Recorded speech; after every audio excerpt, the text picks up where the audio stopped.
Rated X.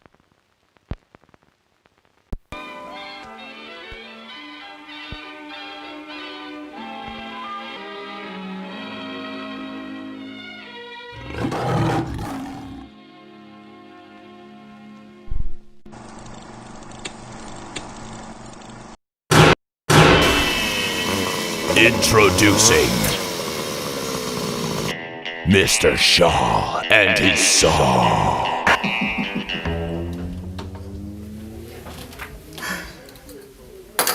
Well, Mr. Shaw, I'm afraid that your father left everything to his second wife.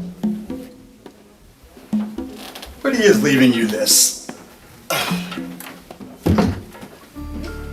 As a lifelong lumberjack, he states that he hopes that you'll be a man for once and put it to good use. It's time to man up.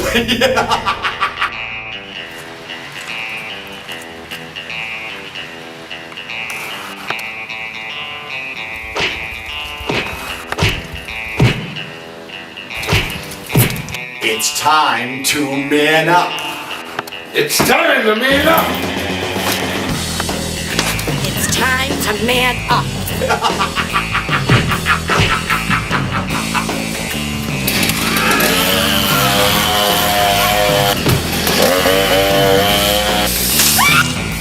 Mr. Shaw and his saw.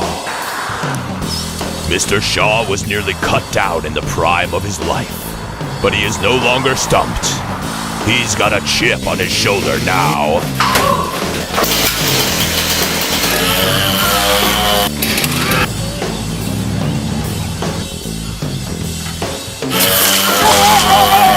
Don't smoke it around the kids!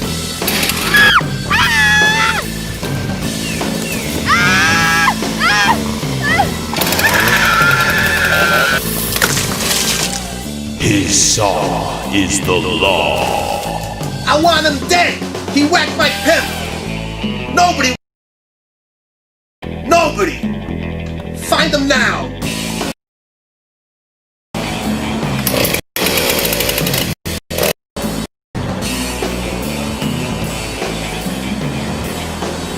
Mr. Shaw is starting to branch out into the world.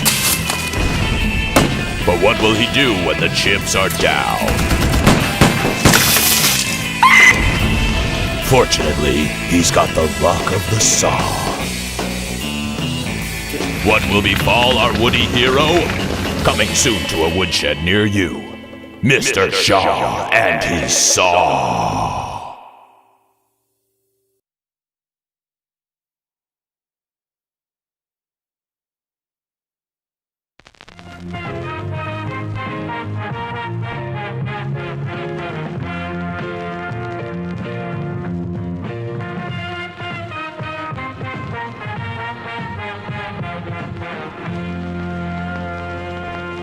All right, folks. Welcome. The time you've all been waiting for is here. Wow. Not just Halloween, but the first annual big BoomBastic Media Super Duper Extravaganza HoRRoRWEEN yearly situation we got going here. This is year one. You know, we're on hockey, even put up the finger. You know, we're graced here in the presence of a lot of cool folks. We get a lot of cool folks coming through for interviews today. How's everybody doing over there? How's everybody doing? Doing good. I'll start from my right. We have Mel from Shock Treatment with Mel and Maddie. Mad Mel herself. Doing good over here. Trying to stay out of trouble. What do we got you dressed up as this year? A pirate. I was gonna put the fangs in, but I had a lisp like really bad, so I didn't think it was gonna work too well. Me and Ray were just talking. There was lisp mentioned on a ghostly thing recently. Remember that, Ray? Oh yeah. There was an urban legend about a lisp, which was fun. They came from a king that had so much power. I forget his name, but he had so much power that a whole culture of people had the lisp like accent because of him. I like your get up. The hat is very cool. The hat reminds me of Fast Times at Ridgemont High. If you turned it a little bit to the side, I think you'd be like Rhino. Rhino. What's his face? Yeah, with the big minus the big red bow, but yeah. He red bow too. I don't remember. I don't think so. I think his was just black with a pirate hat, a pirate's face on it. That name always threw me off. Judge Reinhold. I thought it was a gag name. Anyways, beneath her, on the on society scale and physically beneath her, right here on the video, we have Alexander Hawk. Now nobody knew what name I was gonna say, but Hawk smiled. He automatically knew I was talking about him when I said something like that. Well, what can I say? You and me, we've been through, thick and thin. I can read your, body language and your tonality to know who you're talking about. We were born attached. We were born to murder the world. Here's your Lord of Illusions quote for you guys. Actually, true story. We are actually Siamese twins. We just separated recently. After I seen him dressed up like that, I separated myself from him. What are you dressed up as, Alexander? Well, I actually also had a plague doctor mask, but found it was a little bit too much of a problem talking and breathing in. But I was going as a plague doctor cowboy, kind of within the times. I was going to say, now you're just a cowboy. Now I'm just a cowboy without the rock song. I don't want to sing the Kid Rock song, but I was so close to singing the opening to that cowboy song. But I'm not going to do that for anybody here. Now, Alexander Hawk, what show are you a part of? I am a part of BoomBastic's. Very nice. Very nice. Myself and the great Matthew Fisher. Oh, we should have him on the show sometime. Yeah, I hear he's a good guy, but some people tell me he's a jerk. I've heard more of the latter, yeah. Off to your left, we have, from mostly ghostly, looking rather ghostly himself, Mr. Ray Boone, who looks absolutely dead at this moment. I contemplated death for a moment. How you doing, Ray? Very good. How about you? Doing all right. Doing pretty good. And you are wearing your own creation. Right? Yeah, I figured I'd go without a costume or makeup tonight.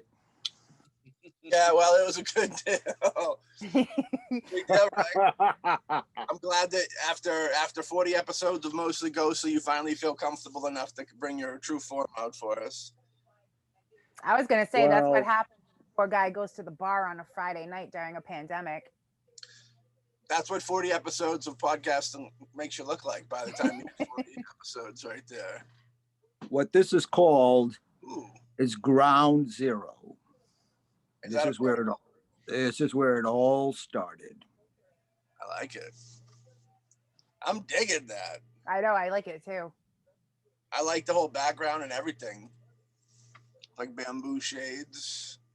Killing it. Well, I'm Matthew Fisher. I'm part of all these shows. I'll bring up Behold the Pale podcast because it's the only show that doesn't have representation, I guess, we didn't bring up. That circles us all into the mix now. I'm from Bayside High School. I'm portraying somebody from Bayside High School that was like a bad boy, or I changed it to bad boy to be sexy. It could be a gentleman that is just completely depressed by the fact that he could never achieve the heights that Zach Morris and AC Slater achieved. So he turned to drugs and heroin needles.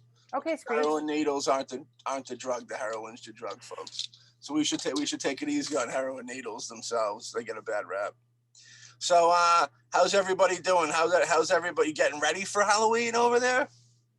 I mean, we got a week left. A week until. By the time they hear this, actually, it'll be like it will be the day before. Yeah, which is nice. It actually will be Halloween when they hear this. Well, Halloween's on a Saturday, so if we drop it on Friday, we'll see how it goes. Yeah. But they will be able to watch. You'll be able to be watching this while not handing out candy this year. You know what I mean? What do you guys think of that? What do you guys think of the whole fact that Halloween? They almost put the nail in Halloween's coffin this year because they've been trying to kill Halloween off for years now. It feels like. What do you think? I think it's ridiculous. I mean, if kids can go to school, if people can go to the bars and people can go to restaurants, let the kids have one night let them have a little bit of normalcy for what they've been dealing with, right along with the rest of us. They're all going to have masks. They all have masks on with their costumes anyways. It's not like they're going to be in groups for extended periods of time. I think here they want the kids to go out trick-or-treating like early. So because it's on a Saturday, they want them to go trick-or-treating from like 2 to 6 and be home and in the house before it gets dark, because supposedly then they can't control anything.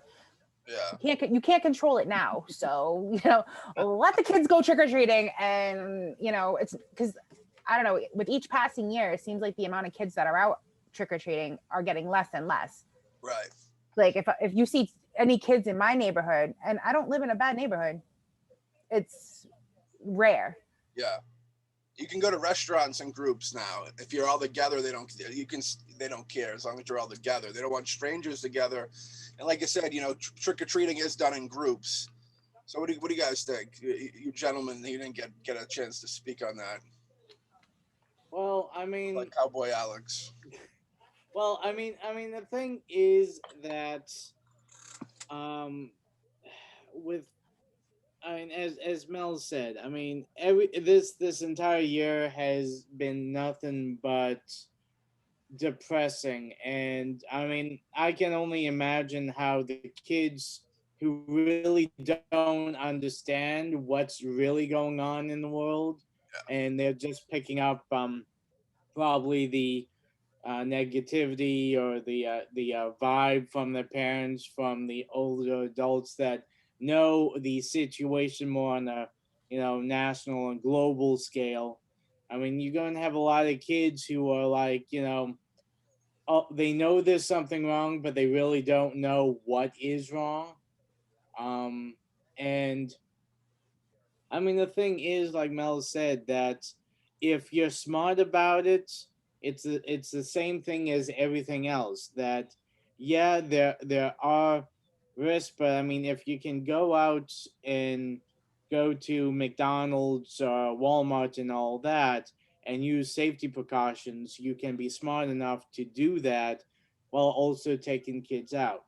And also, I mean, Yeah. And like you said, the kids go out in groups usually, but how often you don't really see kids going out with trick-or-treating in groups that they don't know. So like, so you're going to pass strangers in passing, big deal. You take more of a chance of catching COVID going to Walmart. Yeah, I mean, the big thing is, honestly, if you want to sit down and look at it, that the big thing about COVID is about being in enclosed spaces. So it's more of a risk going into Walmart or CVS to get something than, actually it's better to be outside. To be outside, I mean, from what I've heard, that it lessens the chances of getting infected and all that. If you're smart, you're doing it outside. You go from one house to the next. You keep a small group. I mean, there's no reason why you can't do it. I mean, the fact is, this entire year has been such a crazy time that what we need, I think, really is a. What year are you talking about? Hmm?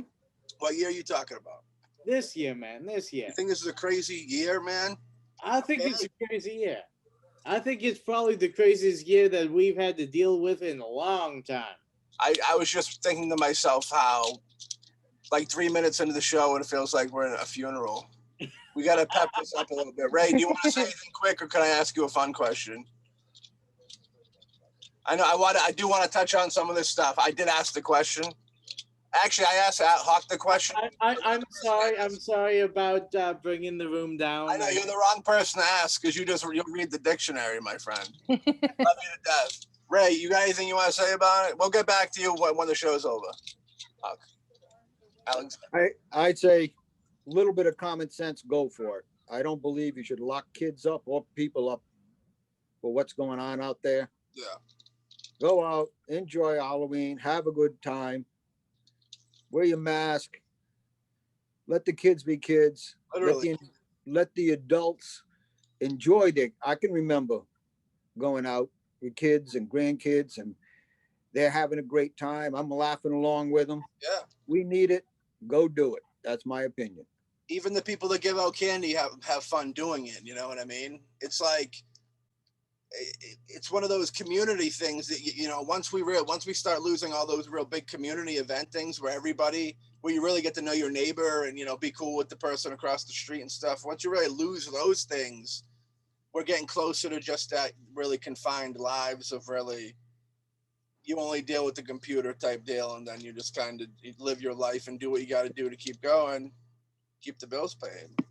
I don't, like I said, like with the trick-or-treaters around here, you don't really see too many. And I don't really, we're friendly with our neighbors, but I'm like, I only have like one neighbor that I actually really, really talk to on a frequent basis. Like at Christmas, she brought over a giant platter of cookies and whatnot. So the other day I dropped off like a bucket like this. Yeah. Filled it to the brim with all kinds of candy and whatnot. And I brought it over there because her grandson lives with her. And he's like maybe 5 or 6, same age as my nephew. You guys are good people. You're keeping it alive. Like the community, and I really think Halloween and stuff like that is very important because it keeps community alive. Like what you know, like the positivity that's in this world that people always talk about, you know what I mean? That is made up of stuff like that happening. You know what I mean? It's a weird thing, but I can almost see where they're coming from, wanting to shut it down, but they shouldn't. And I think people would wear gloves and masks, you know, when they answer the door to give them candy, just to kind of certain things that we've come adapted to that are just like life now, and taking them away is a weird thing. It's weird, especially when they're so social, and especially during a time right now where no one's social. Well, I mean, if like, and again, if adults can go to a bar, yeah, and they can socialize with one another. I mean, I don't know about in Massachusetts, but I know here in Rhode Island, a lot of the littler kids, you know, the kids that are the age that would be going trick-or-treating. Yeah. The rules and regulations that they've set on them to be able to go to school is ridiculous. They may as well just be home doing the homeschooling because they have to keep the mask on all day, except for while they have lunch. When they're having lunch, they can't talk to one another while they're eating. There's no socialization whatsoever. They have to go there and be mute. So if they have to go to school and be mute and they can't socialize with their peers, let them have one night of normalcy. I don't see what the big deal is. Again, adults can go to the bar. Let them go trick-or-treating. It's one night. I agree. I'm all for it. I think everybody here is for it. Yeah, right? I'm going to do what I usually do. Put this look on and go lurk in the shadows and scare people. Hell yeah. Jump out of bushes. No, I just walk down the street. This mask thing don't make any difference. People take one look at me, they do more than 6 feet. They head the other way, and I just laugh, give an evil laugh, and keep walking. It's my fun night. Hell yeah. I dig it. Yeah, it's unfortunate. You know, Halloween, like I said, they've been picking away at it for a while. But more pleasantry. Ray, what do you like to do? You got any movies you like to watch around Halloween time, or any, you know, routines you get involved with? I watch pretty much the same movies I do all year. I like creature features. I like some well-made horror films. I little disappointed in what they got out there on the different streaming services this year, but I'm just going to do the same thing I always do. I will probably say a few prayers because it is Halloween. It's a good night. The veil is thin. I'll do some meditations, and then I'll just sit down, put something scary on, and enjoy it. I dig it. Mad Mel, you do anything on Halloween? You usually have a routine that you do? Well, seeing it's on a Saturday, I'll be home anyway, so it'll probably be like a horror movie marathon type of thing. Maybe order in, have a few drinks, call it a day. You got any idea what movies you're gonna marathon off? It depends on the mood I'm in that morning, but we've been trying to find more horror movies that we haven't seen, regardless of, you know, the year they came out. Yeah, Amazon's been a good. Ray, check out. You got Amazon Prime? It's been a good. I've been finding a lot of older good shit on there this season. Prime's good. What I like about Prime too is this time of the year they have a lot of creepy documentaries. a lot of things, whether it's secret societies, conspiracies, the devil's coming back, the devil walks among us. It just a lot of that sort of stuff on there. And that's this time of year, I just soak all that up. Yeah, the devil's never left. Speaking of the devil, Alexander Hawk, what do you do around Halloween time? Well, after I sacrifice a goat and a virgin and draw a pentagram out of my own blood, usually, I mean, I like sit down and you know me, I like older horror, probably some Vincent Price, maybe some Peter Cushing. I really been getting in kind of that kind of a mood recently, so I'll probably be watching some old classic films like that. Where do you get these virgins? Should we notify the authorities on you? Is this your Marty Jannetty admitted to killing somebody recently on YouTube? Is Alexander Hawk doing the same thing? You only you would want to know the truth that is behind this facade that I keep. We've seen it. We've all seen it.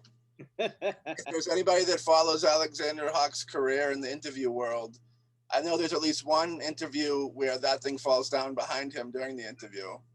If you want to see the best look on someone's face ever, you watch his face when that thing hits the ground behind him. It's like it's not scared. It's not shocked by the noise. It's shocked by the everybody can see what's going on behind the scenes now.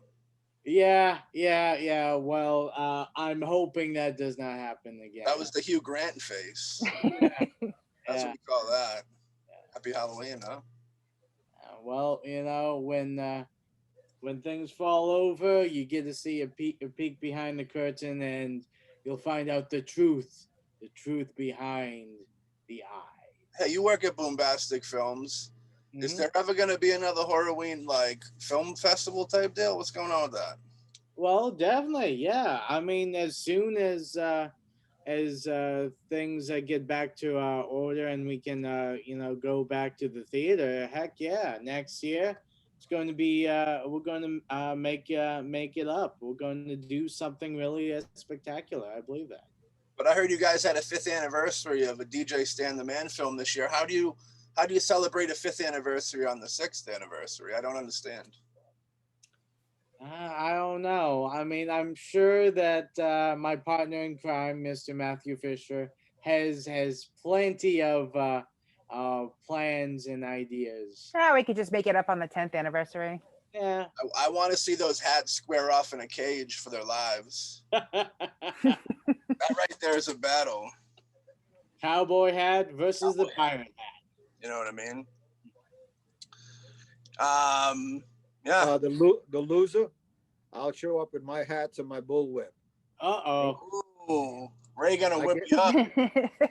I get the loser. Ass. I can see that.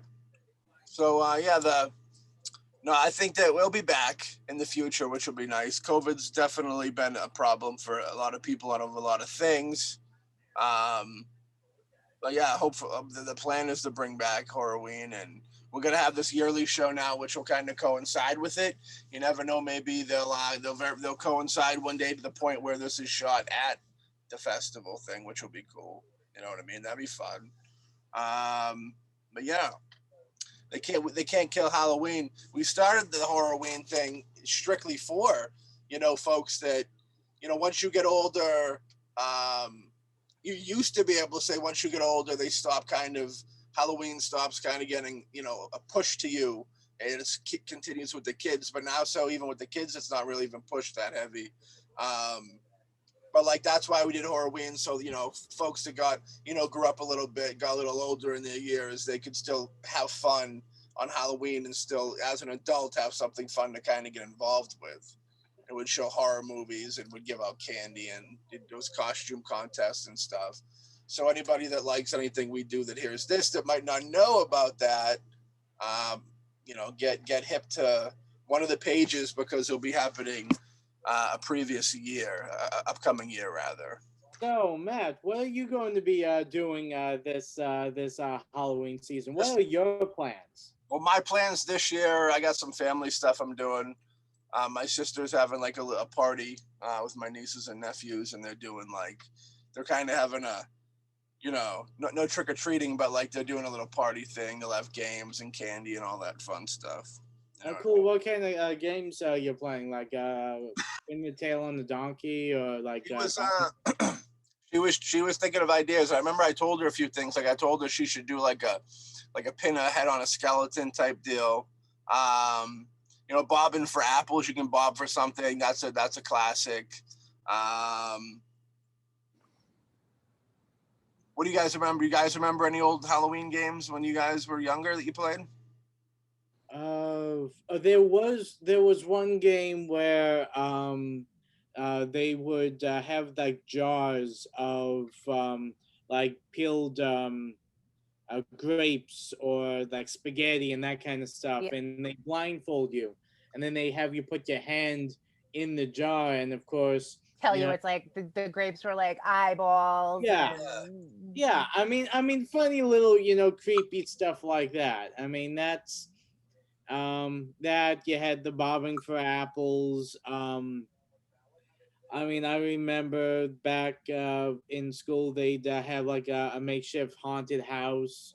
Actually, it was funny. I was talking to a friend of mine who said that in their backyard they have a tree house, and they're making that into a little haunted house for their kids and their neighbor kids to go through. To liven up the Halloween season.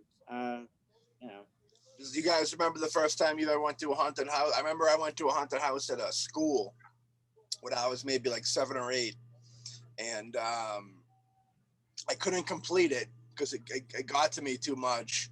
But with my grandfather and my mother, and I remember just walking down a staircase and a dude dressed up as Dracul, right? Dracul was there, and it was like old school, like super duper corny. Like when I think about what he looked like now, it was like the most cartoonish, corniest, cheesiest vampire in the world.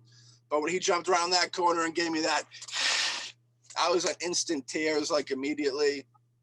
And I remember that at that point, you get at the bottom of the staircase was a gymnasium. We walked into the gymnasium, and I remember there was like everybody had these different stations with these, and they all had like their little gimmick that was set up. And the first one I walked up to was this one that was literally a dude Jesus on a cross, bleeding from his hands and stuff. And there was like these girls under him, like doing the worship thing to him. And it was like such a crazy visual that we seen that and we just left. Like it was too much. It was way too much for a kid my age. Any of you have any good stories of being traumatized at haunted houses of the fake kind? Well, we had a cool one here one time. They had like different sets set up for different horror movies. Yeah. And like you walked through, you had every, like a normal haunted house. And one of the sets that they had was the killer clowns from outer space. Very cool. And it looked like they were dummies. And at the time I was going through my phase of, not liking clowns. Yeah. And I'm walking, it's my dad, my sister, and my friend's little brother. And we're going through, and I'm like, I saw the clowns, and I'm like, nope, not doing it, not going through this room. Next thing I know, because it like split off, you could go one way or the other. So I went the other. And next thing I know, I turn around and I got the little short clown following me with a knife. I almost turned around and mollywopped his ass because he scared the hell out of me. Spooky World, I remember, had people that would walk around. And we went there once to meet ICP back in the day. And the guy who wrote the Monster Mash, and I want to say, what's her name? Was it Gina Lynn? She was in the Rob Zombie movies, I think it was. She was there. But yeah, they'd have people. There's a big Frankenstein zombie-looking dude that walked around that was like horrifying. And like at that age, you're a teenager, so you try not to be scared. So you're just like kind of standing tall, hoping that he walks by and doesn't get in your face, because they would then stop and like just look at your face, like stare you down. Yeah, Ray, you had a story you were gonna bring up? Well, I wasn't scared. I scared my parents. Okay, sure thing, sure thing. Well, I set up- can believe that. If anyone can scare their parents, I can believe Raid can. I must have been about 7 or 8 years old. I was going to set up a little haunted house sort of thing in the basement. And I did. Kids were getting freaked out. And some of them started telling their parents, and their parents told my parents, and they came running downstairs and they were freaking out because they saw me standing there, a rope around my neck, and a rope going up like I was hanging. Yeah. What they didn't know was the noose around my neck was not attached to anything. It was a second free hanging rope behind me, but it had the same effect. And they freaked out. I got my little haunted house shut down right away. Yeah. For sure. I didn't do too much for that Halloween. I probably would have caught a beating. And it was kind of like, yep, okay, scared the neighborhood kids, it scared my parents. It was kind of worth it. That's success all across the board. We did have this one lady. She lived in an old house, a type that has these like round corners and spires on them. Big old house. She was known as a cat lady. Legitimately had at least 12 cats. People used to never go there because they were afraid of this old lady living alone with all the cats on Halloween. Yeah. I went there one Halloween. She was so happy to see me, or see kids. I think I went with someone else. She invited us in, which took nerve to do. This is the so-called neighborhood creepy lady. Yeah. She's got fresh baked cookies and everything. And we pigged out and we walked out of there with a ton of stuff. After that, each year, she got a lot of kids coming in. Once they found out that she wasn't really creepy. The one in the big old house lives alone with the cats. She gained their trust, and that's when she hit him with the poison cookies. Yeah, Well, you know, that's it. But she didn't know I had the antidote, so I like that. Something had to keep that fire still going in there and those pots boiling. Yeah. Mel or Alexander Hawk, have either of you two ever been in a haunted house? I was in a haunted house. I'm trying to think. That was over 10 years ago. I think it was actually set up by the church I was a part of. Of course, being at least the church I went to, it was a very tame PG, haunted house thing. I do remember that I got a chance to be a part of that, and I really wanted to dress up as the Wolfman, a werewolf, because I have to admit, I've always been a big fan of werewolves. And I'll never forget because I took the time, put on the fake hair and dressed up on that. And at that time, my brother was, I think, 9 years old, maybe a little younger.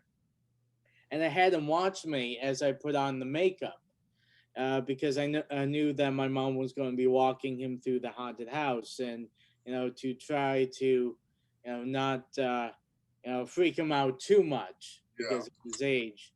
And then of course when he did come through, he, even though he saw me dress up when I first came out, he didn't recognize me, and he had to start. And then when I started talking to him, and then he was like, "Oh, it's my big brother." But yeah, that's probably the most memorable experience I've had doing a haunted house. Have you ever been in a house that was actually haunted? That's what I meant to say. That. Not that I know not that I know of. I have not had a real life supernatural encounter. Are you a believer in the ghosts and such, Hawk? Well, with me, I believe, and I am open to the possibility. Did you just look at a ghost? Huh? Did you just look at a ghost? Is that what that was? Yes. Off camera? Yes, yes. My roommate is a ghost. Got you a and, ghostly gunpoint. yeah, I've been trying to keep it under wraps because I don't want the Ghostbusters to come and cause any problems, any rifts between me and my roommate. But yeah, no, I haven't. I haven't had any experience. I mean, I'm open to the possibility, but I'm also happy that I have yet to experience anything like that because I think the world is scary enough by itself without dealing with the supernatural. I know you feel that way. How do you think you would handle seeing something like that? That's a good question. I probably The question took your breath away, so I'm sure that the actual thing would be pretty. He'll have to change his drawers. Yeah. I'd probably be like, ah, shit, nah, I'm out. I'm People gone. are like, ah, shit. Yeah, I think I just did. Let me go change. Yeah, I think I did a little dookie here. Yeah, change. How about you ask a question? There's no answer. You play the recorder back. You get an EVP that answers your question. What would that do to you? That would probably freak me out because I mean it's the thing is that I've always had a very active imagination ever since a young kid. So when I watch a movie that really scared me, I'm talking about like weeks later, I would still be having nightmares afterwards. So yeah, like I said, if that really happened, I'm sure that I would have a lot of sleepless nights. Ray, what would you say about a dude like Hawk that was so afraid of this? I would Not say like that he's not a man or anything. Just like you think he had Ouch! previous Thanks, man. life. Just throw like me under the bus, why don't you? Hawk, you're all man. I've seen you get out of the showers. But do you think that Hawk maybe had previous life? So you remember we had an episode recently on people that had previous life situations. That's why they're deathly afraid of them, and or maybe he just doesn't want to believe. Hawk believes but doesn't want to believe. I think to find out what his reaction would be, we should get him out in that Ohio reformatory. I support that. Because when I went through there was enough stuff there that if you were not a believer going in, you were a believer coming out.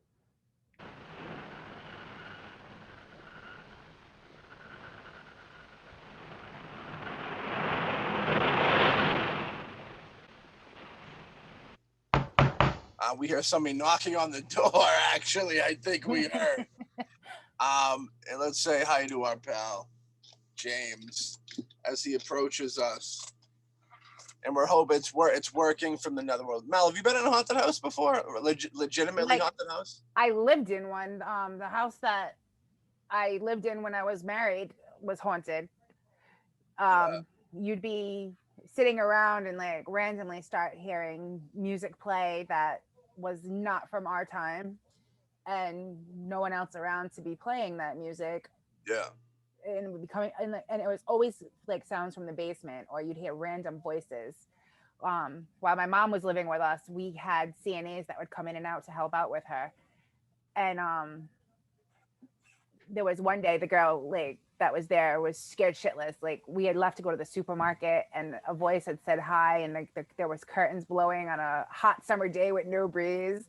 So like as soon as we came back, that I've never seen anybody like turn so white and bolt out a door so quick in my life. Like she was literally, no pun intended, she was ghost. Yeah, it's I think we have our first guest. Howdy. Howdy. Mr. James Lamont from the 508. Yes. How are my favorite people in the world doing today? We're doing pretty good. You guys you can speak for yourselves. Look at me. I'm taking up the We're doing good, James. It's good to see you, man. Hey, good to see you too, Alex. Good to see you too. Yeah, if we can't, physically see one another, at least this way we all can. Yeah, this is the best we're gonna get at the moment. Unfortunately. We got James for a little bit. He's got a screening tonight. One Last Kills playing over at Severed Limbs 3, right? Yes, sir. No idea how Neil set it up. I don't know when we're screening, but sometime between 5 and 1 a.m. we'll be on. So that's how you get everybody to come in and watch your film, because you don't have an exact time. So you're gonna stay and watch everybody's films. Well, yeah, I like that Neil keeps it a surprise. He doesn't schedule it so that people can just pop on and go, oh well, I'm gonna watch this movie and then bounce. You know, you gotta kind of get involved, and Or that's just kind of the point. yeah, that way you're not just like going in to watch your movie and then exactly. You make them do that last minute work, that like 30-second time when they message all their friends and family to say it's playing, pop on there and see my project. Yeah.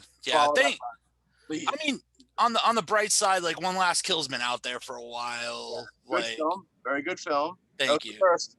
That was your directorial debut, right? Yep, that's the OG. That's the first thing we ever did. Like even before like the website stuff or the YouTube shows or like any of that stuff. That was the very first thing we ever made. So I like it. The beginning of the beginning. Yeah, pretty much. So we've all been talking prior to your coming in the room about, Halloween traditions and how COVID's affecting your Halloween this year. Are you going to attempt to hand out candy to the kids? Did you get that bazooka thing we were talking about? I did not get the bazooka, Melissa, but I did figure it out. I'm going to have a series of tables set up in my front yard, all with individually bagged candy. That way it's all safe and sanitary, and you don't have like grubby kid hands digging through a barrel, like a bucket or something. So it's gonna be safe. It's in the middle of my yard. Like there's no reason for them to even come up to the door or anything. So hopefully there's some kids out trick-or-treating. I think it's kind of bullshit that they can't, because that sucks. So I tried to make it as safe as possible, and hopefully some kids in my neighborhood. I just moved here. Like we're like the weird kids on the block anyway already. like you come down our street, it's like no Halloween decorations, a skeleton and thing. I got a whole fucking graveyard in my front yard. Like it's crazy over here. So needless to say, there's no way that anybody could say they could not find your house. No, it's impossible. I got giant blue strobe lights, and like it's crazy. It looks crazy. I'll send you guys pictures. It looks fucking at night. It looks fucking wild. Damn, but I'm gonna go to your place, man. Sounds like a real awesome place to go, man. Dude, I hope so, man. Like this is my first year. Like I just got a house. This is my first year with a house. Like I've always lived in an apartment. So I said like flat out, I was like, whatever we're doing with the house, like Halloween, like that month is fucking mine. Period. Whatever is going on in that yard for decorations, I don't want to hear no bitching. I don't want to hear nothing. I've never been able to do something like this. So I went fucking crazy. And I'm just going to keep getting crazier with it. So yes, I want everybody. I know it's like a far haul for a lot of people to come out to Somerset and check it out, but swing by, grab some fucking candy. Halloween's going on in fucking Spruce Street in Somerset. That's all I'm saying. Hell yeah. So James, recently, huh? You're kind of like how like on Christmas you have like the dueling people with like the bigger lights and all that, but you're the one for Halloween.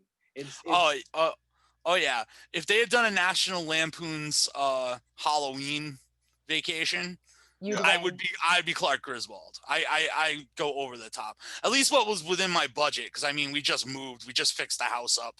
But I mustered everything I friggin' could to make the front yard look as cool as I can.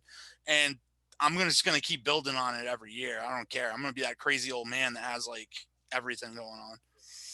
Hell yeah. But that's good for us people that like Halloween, because that's the things that these kids are going to remember. They're going to remember, oh, this neighborhood used to be boring, and then this guy moved in, and now look how dope Halloween is. Well, I mean, that's part of it too, right? Like, this year just sucks. Like we need something fun. And I mean, we can't do all the fun things that we usually get to do. And like most of the things, especially in our industry, in our community, we haven't been able to do fuck all compared to like previous years as far as like cons or anything like that. So like, yeah, like, I mean, it may just be my front yard, but like, it's open invitation. Like anybody that wants to swing through, swing fucking through. We'll stand 6 feet apart in costume. I don't care. But yeah, like it's happening here. Like we'll be as safe as we possibly can, but Halloween's going down. Hell yeah. Yeah. We were talking briefly about how, they've been trying to kill Halloween for years. And it almost feels like it's heading in that direction. What do you think? You think that we'll have a future without a Halloween? I think like from the age that I was old enough to grasp politics and grandstanding of politicians, I've learned that people just don't like Halloween.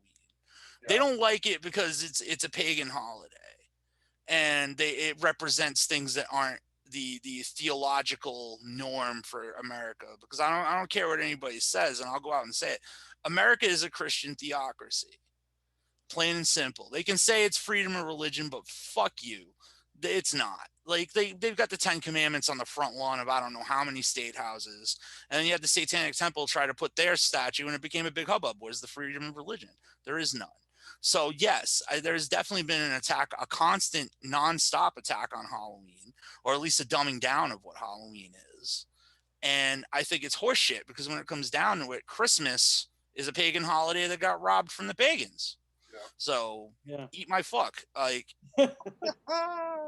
and Christmas has just become so commercialized. Halloween's no better anymore either, Melissa. No holiday is. They're all commercialized. All it is about it's commercialized. Making money. The true meaning behind any of the holidays anymore, is like null and void. I find that though, like I find like when people say, well, we don't keep to the true traditions, and it's like, all right, I'm a bit of a history buff, so I kind of I read up a lot on like what holiday, the origin of holidays. It's always fascinated me.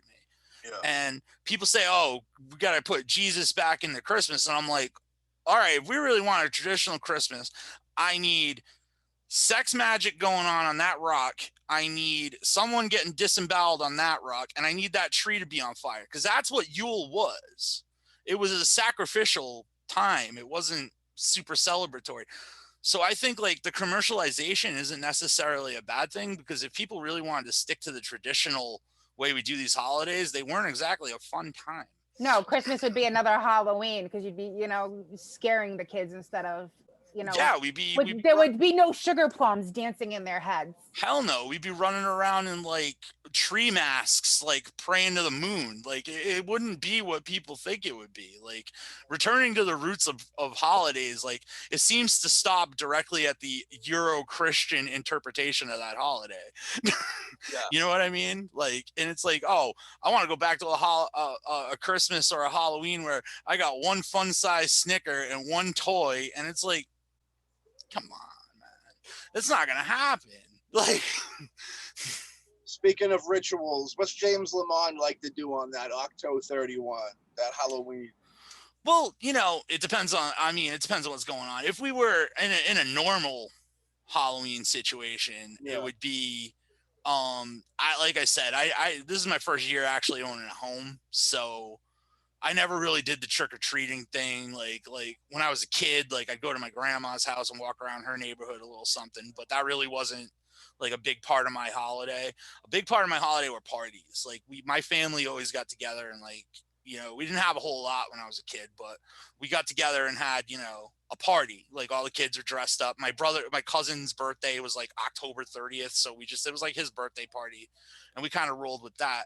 But then, as I got older, well, like I went through my bar phase or whatever, but these days, like maybe invite some cats over to the house, throw on some spooky shit. Trick or treat is like probably my most, the movie Trick or Treat is my most mainstay tradition these days. But yeah, just having some good times, having some people over. Like I don't really go ape shit on the outside of the house, but when it comes to the actual celebrating thereof, I don't like going out anymore or anything like that. I pretty much keep it home and keep it, light and fun. Yeah. All COVID did was, reinstate not reinstate, but like I was already an expert at staying home. So just gave me a reason to, even more so to avoid people. It's Oh, true. We can all for relate. sure. James, how much time you got with us? I know you said you were a short time. You got a little more time, or I got 13 minutes I can give you, sir. we got some other people piling in. So should we bring another guest in? I don't know. Ray Booten took a nap.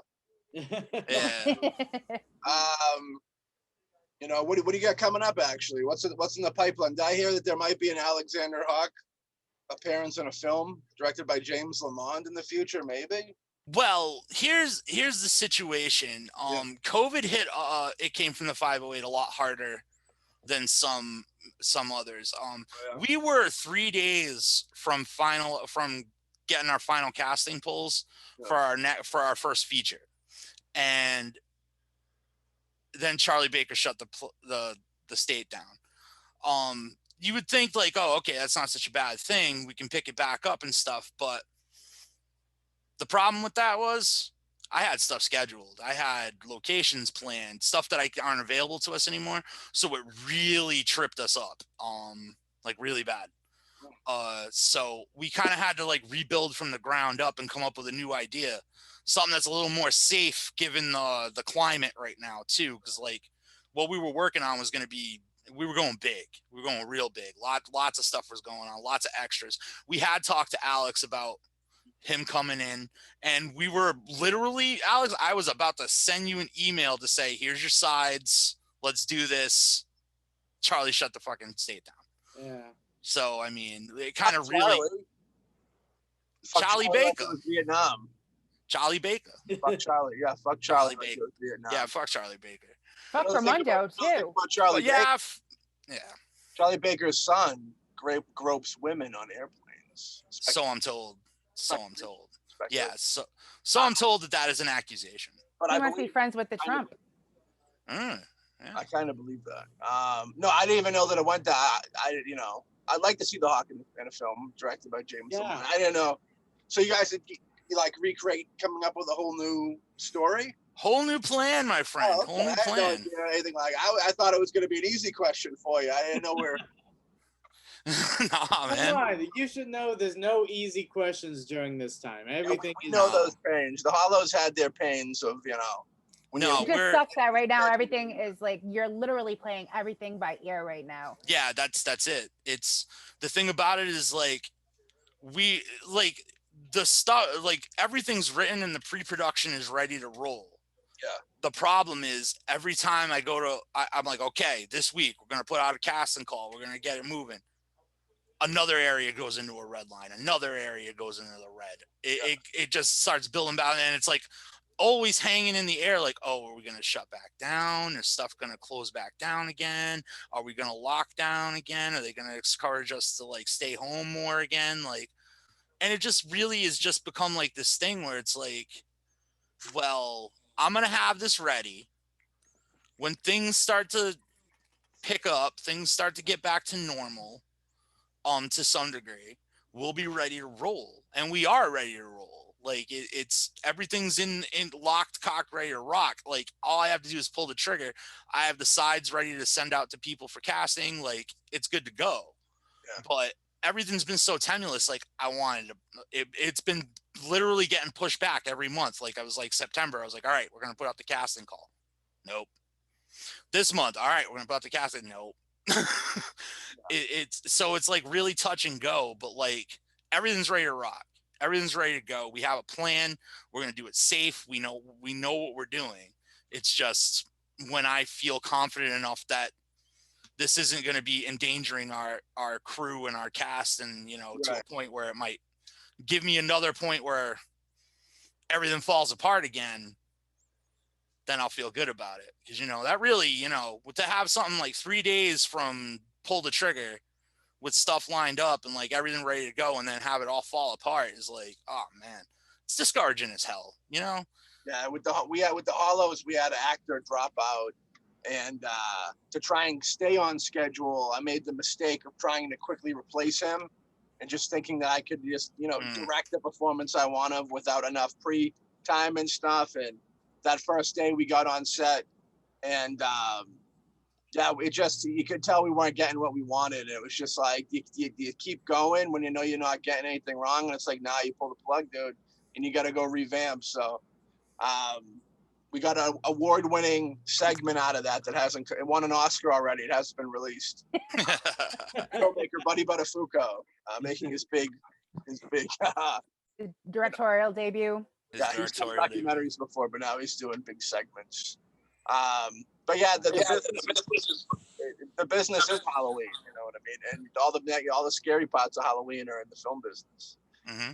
And every business. How's the podcast going? You this year, you know, you guys booted up the podcasting and missed the COVID, where a lot of stuff popping up during COVID. You know, I think everybody's doing some type of speaking to the public. You know, I think COVID definitely inspired birthing Culture Shock. Yeah. But I feel like Culture Shock was going to be inevitable anyway. Yeah. It just probably would have been further down the pipe since we did have the movie we were about to start getting ready to go. Yeah. I think it just bumped the timeline up because Culture Shock, I look at it like whatever we do it came from the 508. It has to be something different. It has to be something that actually really really excites me. And some of the stuff we've tried in the back in the day with like some of the other shows and whatnot just didn't excite me like Culture Shock excites me. Yeah. You know? So like I feel like it was bumped up on the schedule, but I couldn't be happier that it was because I genuinely do love doing Culture Shock. It's not some like filler thing that we just like you guys. I know you guys love doing BoomBastic's. I know you love doing Shock Treatment, mostly Ghostly and like all that stuff. You wouldn't have so many shows if you didn't love doing this. You know what I mean? Right. But back then, like with some of the other shows, I kind of like I loved them, but my heart wasn't in it, man. My head was somewhere else. I was working on Dead of Autumn. I was working on the box. I couldn't put my ankles into it like I can with Culture Shock. And I'm glad because I feel like we found like a really great place to freely talk about where we're going as a culture, where we're going as an industry with horror, where we've been. Like, I think like that's important stuff to talk about. Like we need to take stock of those things and like understand like kind of where the zeitgeist is pointing us to understand like maybe like, you know, we find that thing that like puts it over the top and like gets more people paying attention to New England horror, you know. And I love that we get to do it as a community too. I love having you guys on. I love having, you know, I brought we've had everybody on like from like our circle for the most part, you know. Yeah, it's kind of like what we've done. Like we've let all of our friends come on, you know, because it's a good platform in order, you know, to help one another out and get everybody's projects out there so that people are seeing films they probably otherwise wouldn't get to see. Absolutely and bringing to light like these awesome platforms that like the Dorkening and Without Your Head, you know, like I'm on Without Your Head, you guys are on the Dorkening, like bringing people in to like check out these awesome platforms that have these amazing shows. Like there's really amazing content on both networks that, you know. I'm glad that you know, in the like the late 90s, early 2000s, there was a lot of, you know, gang rivalry between Without Your Head and the Dorkening, and a lot of people got killed over colors and stuff. So I'm just like glad that that's over. And that I think, and I gotta say the James show and our show is why that there's no more war in the streets over there.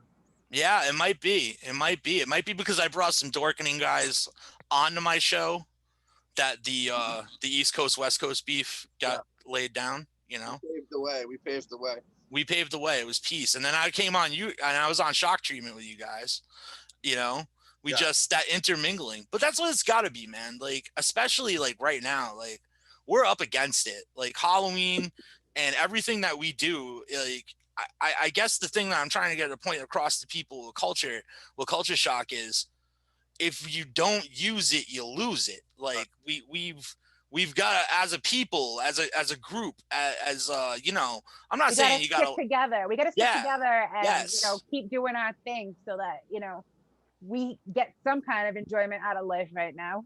Absolutely. Absolutely. It's all about the togetherness. It's all about everybody coming together to understand, you know, where we've been, like why the roots of like the things that we do and why horror is where it is now, and like trying to figure out maybe where we're going next. And you know, and it really, to me, the important part is that it's as a community. It's as an industry, because like we're not going to get any help from Hollywood.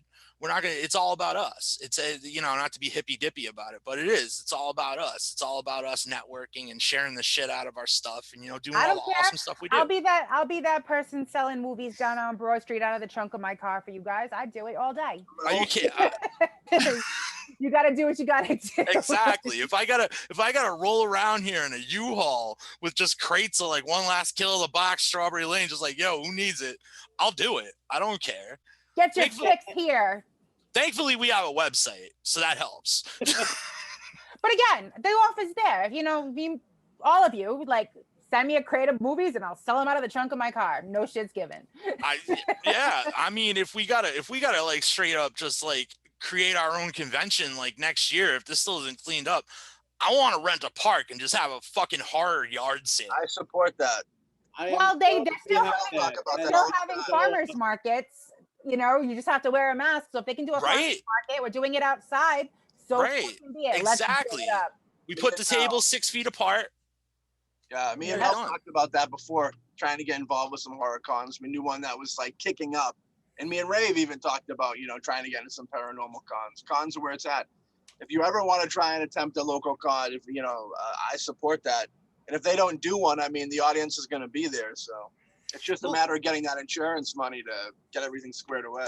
That's really what it comes down to is, you know, people are going to be real spooked about having a public gathering right now. So you just got to make sure your ducks are in order, which means more money, which makes it harder, you know. But hopefully it doesn't come to that. Hopefully, you know, we can, you know, in the next like couple of weeks, there may be a major shifting event in the country. I don't know, that may help us in, you know, see a light at the end of the tunnel in 2021.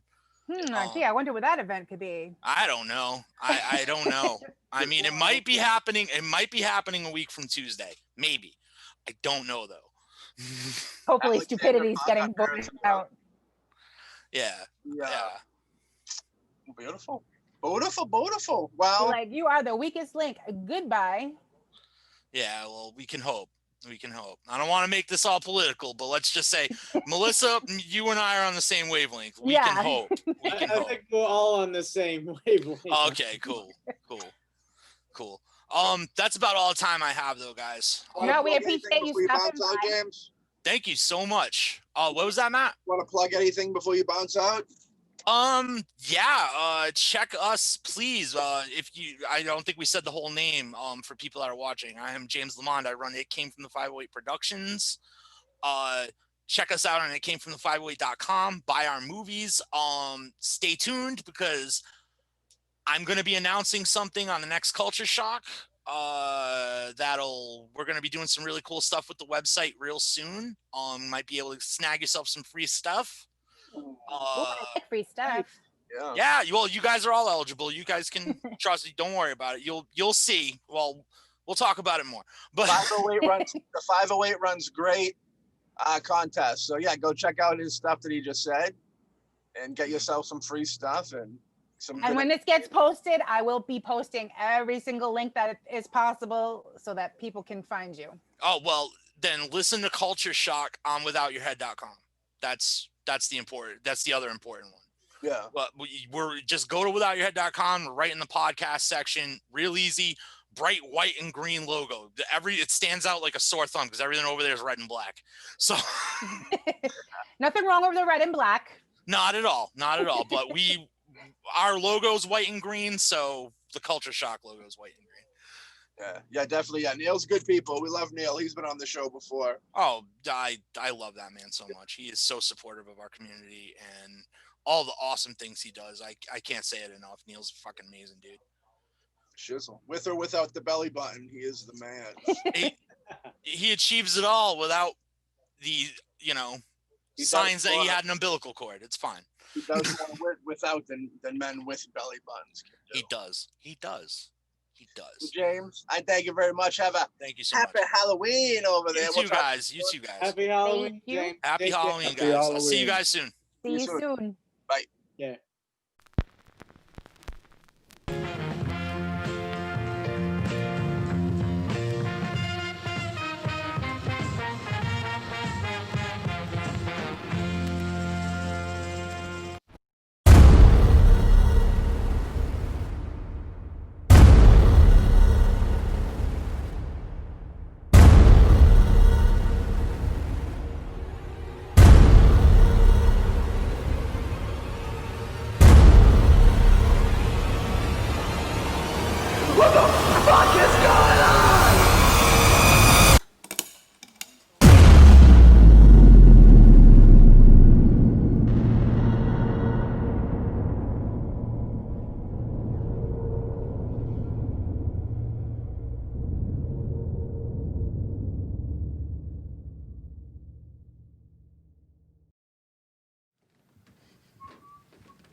When's the gig start? We go in about 20. Cool. Yo, Stan! My man. DJ Stan the Man's the best DJ ever, period, end of sentence. Once upon a time, that was true. Who's the lucky man taking food out of my mouth? Carlos. Carlos Fun. Carlos Fun? Amateur. This next song goes out to DJ Stan the Man. You're a real asshole. I didn't know that, but thanks for informing me. You suck. You're the worst DJ I've ever seen in my entire life. Excuse me, I have to talk to my colleague. Yeah. Calvin, get that camera out of my face. Calvin Michaels, photographer extraordinaire. Don't you dare start the show without me. You were asking for it. I think you wanted it. No, I didn't want to get punched in the face by DJ Stan the Man. I really hate that guy's guts. Hey, let's say DJ Stan the Man together.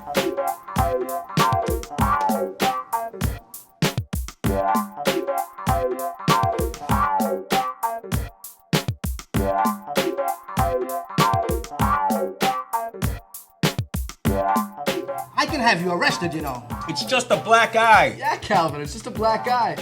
I mean, come on, look at Stan. He's got two of them.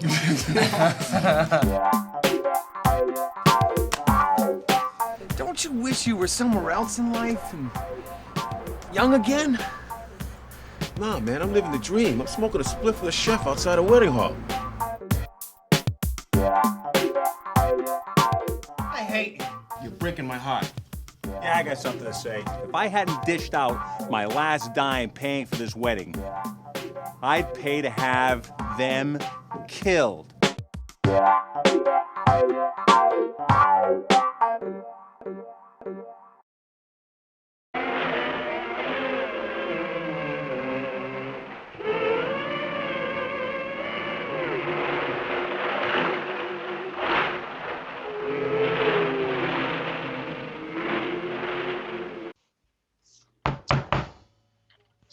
And I think we have some more guests knocking on the door ready to come in. We sure do. Should we attempt bringing in more than one, or would that be trouble time? How many do we have in there? We have 3 people waiting, and I'm going to bring in the next guest. I know has to kind of not be here that long. So, I think you talked to him recently. Yep. So without further ado, there's one without a name. I don't know who it could be. It might be Saint, because he's saying he just messaged that he's having technical issues. Oh, okay.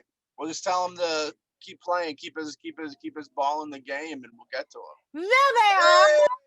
Hey. Ah! How's it going? Bloody mess over there. How are you guys? We're doing good. very How good. are you? Very good. How you doing over there? Good. It sucks that this is the way we have to see one another this year. I know, right? I think this is the quietest I've ever seen Pat. Which one? The one right next to you that's not saying a word. You mean Amazon Prime? Yeah. I like that.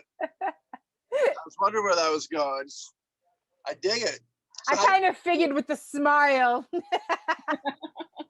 I like it. You're getting ready for Halloween, I see. Very festive. Always ready for Halloween. Yeah, we're talking. Everybody that we've had on, talked about it so far. It's we celebrate Halloween all year round. It's just nice when the world gets to catch up to us for a month, Yeah. Yeah, because other than that, they're looking at you like you're crazy when you're walking down the street wearing a hoodie that has horror, characters in it. Right? Like, how many times have you heard, "Oh, sweetie, it's not Halloween yet"? Like, hey, Dickface, it's not basketball season. Why are you wearing a LeBron jersey? For real. It's true. They should have some class and wear a Kobe jersey. Come on. Like, don't judge me, bro. I don't judge you. Right? So what are you guys doing for Halloween? Are you guys going to be handing out candy for trick-or-treaters, or are you guys just going to kick back and do like traditional things? So what we're doing is we actually live in a place that is like an apartment complex with the like locked doors and stuff. So we don't get trick-or-treaters. So we buy trick-or-treat candy for us, and then we eat it. We trick-or-treat ourselves. But this year we're actually going to a small little event. Where is it? New Bedford. In New Bedford at this studio. They're doing I believe it's called Salty Lips Studio. So what they're doing is kind of like a craft fair Halloween edition. So people have the opportunity and people are going to be masked and they're going to enforce social distancing temperature checks and all of these, COVID precautions. But it's a way for people to kind of get together safely. And, there's a lot of crafters out there who haven't been able to take advantage of the Halloween season. There's a lot of people out there who haven't had the opportunity to, sell their stuff at conventions, especially around this time of year. And it's an opportunity for people to get together and not only share what they've been working on, but, just kind of try to capture a little bit of that Halloween spirit that we're kind of missing this year. Yeah, we've been talking about that. James Lamont was just on. We were talking about that and how the BoomBastic used to do. We were on a break from doing our HoRRoRWEEN thing. We were doing screenings for a while, but like everybody kind of does their part to try and keep our Halloween alive, which is nice around the area. It's good to see the community getting involved. Where we should do one gigantic one. You know what I mean? Yeah. You guys were at the Dead of Autumn Film Fest, right? We were. Now what's your take on the whole convention circuit? We met you at Pat's getting killed in that outfit. Oh, yeah. Way too fucking hot. Holy shit. You are Patrick Ash. You're being Patrick as well. Yes, I am my second favorite host of Throwdown Thursday, Patsy the Angry Nerd. Everybody's second favorite host.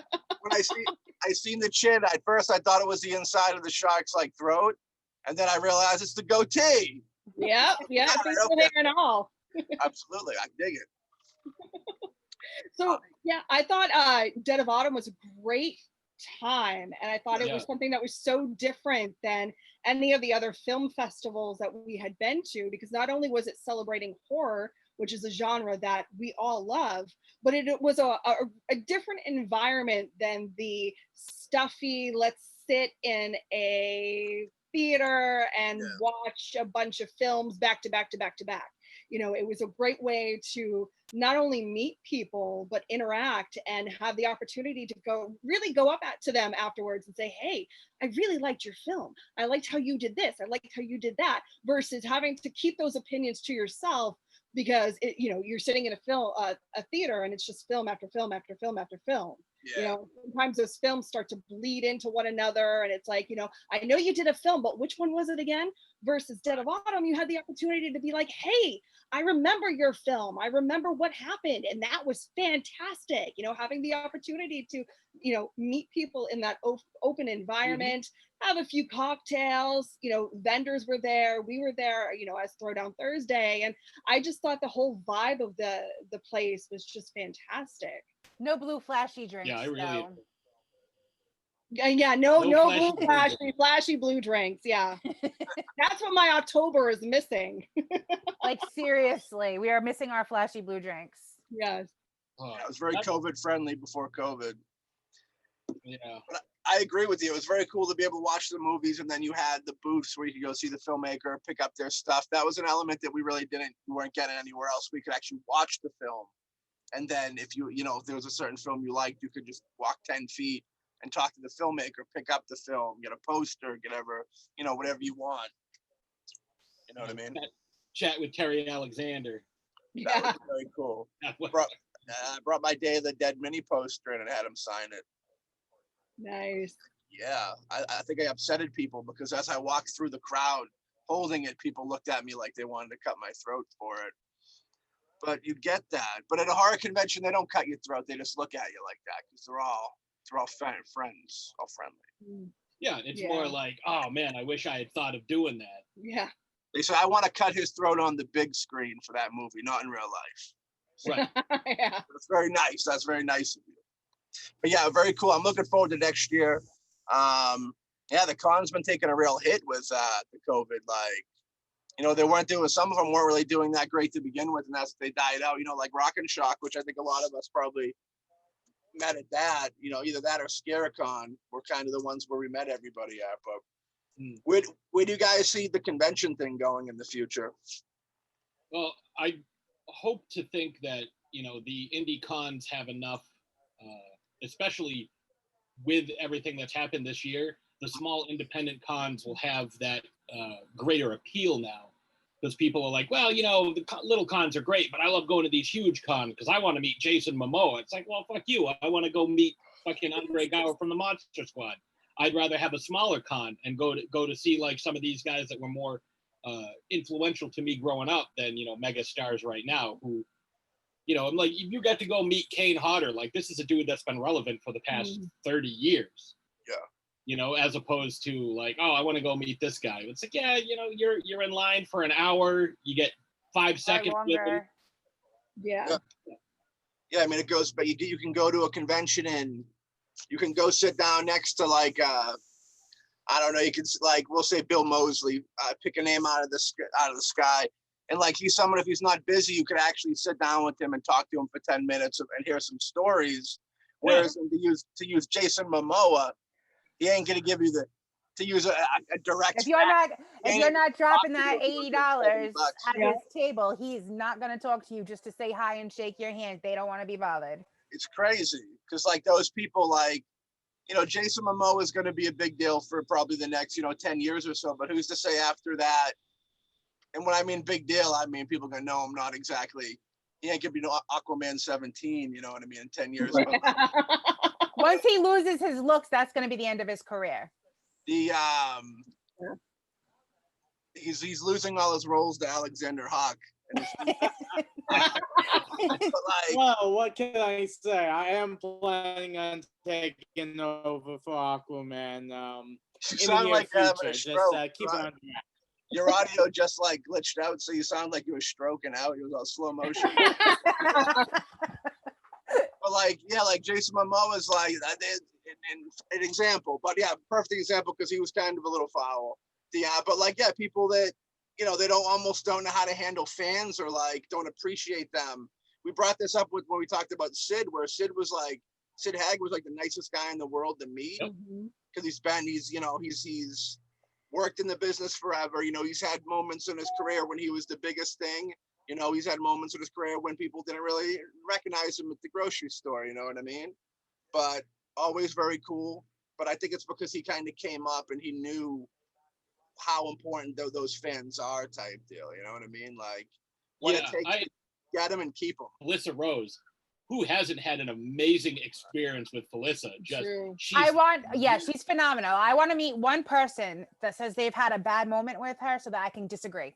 Yeah. You can't though. You can't. She's the nicest person ever. Yeah. And maybe she doesn't have the cachet of like, I don't know, Gal Gadot or something, but she's someone, again, who's been part of the culture and the community for 40 years. Like even people who haven't seen the movie know that face. Right. Yeah. Well, that's the beauty of the community too, is like, she'll be like, Felissa will be able to get there's people that would freak out the same way they would over Jason Momoa over her. You know what I mean? It's really cool that they get to see that. Like, you'll hear the stories about people that were in like some movies that they did it and then they kind of retired or whatever, and then like 20 years later they realized that there was a fan base and like they never knew anybody even knew the movie existed. So it's cool to see them get the appreciation eventually. You know what I mean? That's exactly the we talked to Andre Gower last week, and that's exactly what happened with the Monster Squad. Like 100%, they didn't realize that anybody even cared because it got smoked at the box office by Lost Boys. Yeah. Wow. And both of them are both movies that I've loved my entire life. Like, I think I fell in love with Monster Squad before I fell in love with the Lost Boys. God, I had the biggest crush on Andre Gower back then. Fox still does. So the You've been peeking. You still look good. Yeah. I seen that. I'm looking forward to listening to that, checking it out. He seems like a good interview. I'd be curious, did he tap into the whole like things he dealt with after the success, like that child, the child actor thing, where you're kind of get known for a certain thing, and then it's hard to get other roles, and then next thing you're too old for certain things, and he's directing now, right? Yeah, he's directing and producing, he was on like just about every show in the 80s at one point. Like he drove around with Hoff in Knight Rider. Like he was in everything. Yeah. Like it's crazy. Like, and it's like I had no idea. But like as he grew up, he went to college, he played basketball in college and and just kind of moved on. Like they all moved on because they didn't realize the cult following that this movie had. And like you hear that so often, The Warriors, The Thing, even. All these movies that were terrible at the box office but had this huge following because the movies are fantastic. Yeah, it's true. It's definitely one of those things. Why do you think movies are so in a situation like The Thing? Well, actually, what The Thing is, E.T. came out right next to it. That's kind of what the issue with that was. But like, yeah, it's real weird when you see these masterpieces and how they're just not received. But it's all marketing, and it goes with today nowadays stuff. Like if your movie or your book, you know what I mean, if it's not marketed right, you're in trouble. Yeah, and it doesn't matter how good it is. And that's the thing, like all these studios dump hundreds of millions of dollars into advertising, and then their movie is garbage. Like how much advertising did you see for Mulan? I don't give a shit how good that movie is. I wasn't paying $30 for that. Right? Because it's not only the $30. It's, do you want to keep that movie? Well, you can't have a physical copy. But if you want to watch it whenever you want to watch it, you have to continue paying Disney that monthly subscription fee. So you own that movie, but if you have it for 2 years, you've spent almost $200 on that movie. Yeah. That to me is some horseshit. Yeah. Some pimping. Pimping ain't easy.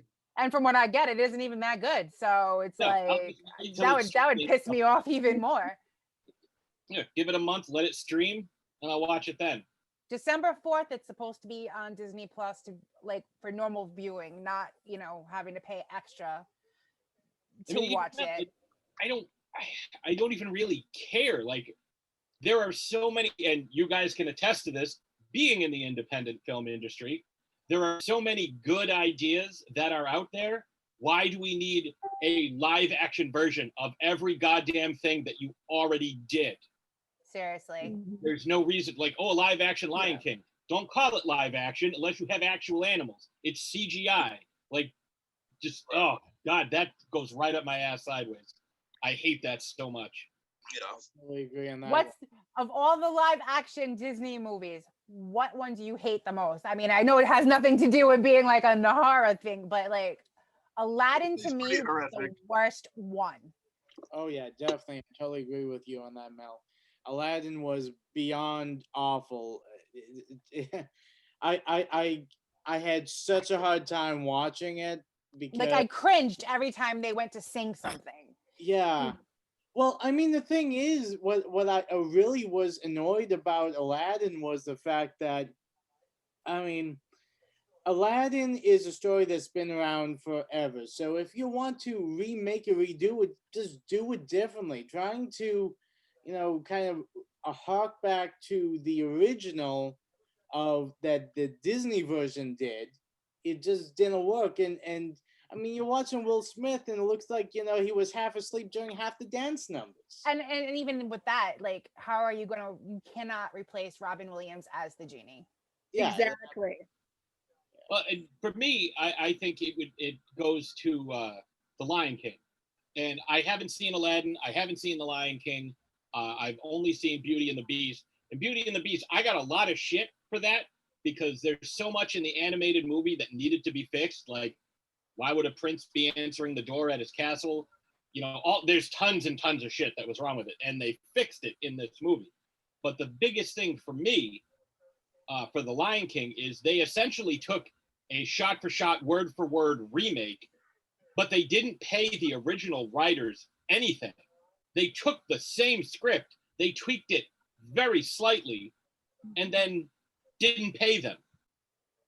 And like some of the choices they chose to make, like, the iconic song, "Can You Feel the Love Tonight?" When should we set that song? I don't know, probably the middle of the day. Well, isn't the word night directly in the song? Yeah, I don't think that makes any difference. It's like, what kind of shit is that?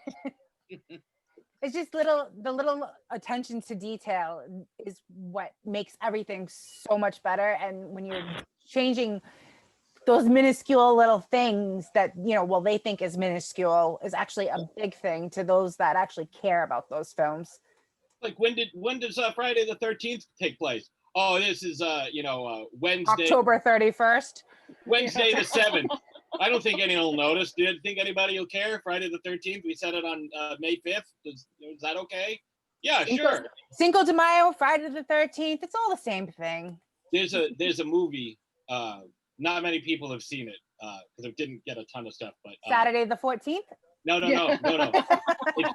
It's called State in Maine, and it's got Philip Seymour Hoffman and William H. Macy and like a bunch of people. So they're filming a movie, and they go to this town, and the reason they're filming in the town is because the town has this old mill that they want to use, and they're like, oh, the old mill burned down.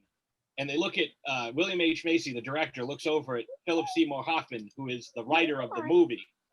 And they're like, hey, do you think we could do it without the old mill? And he's like, great. All right, we're going to go break for lunch. And he goes, and you see Seymour Hoffman put his script down. He starts writing on it. And the name of the script is The Old Mill.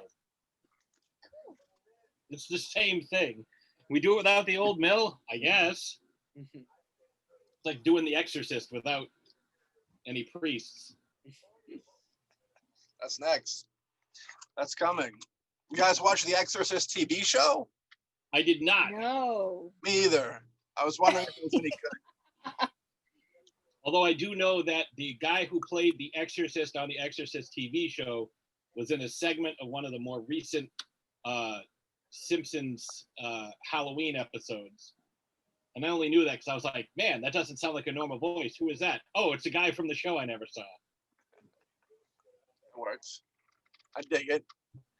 Who's you guys' favorite slasher icon? Jason Voorhees. Easy.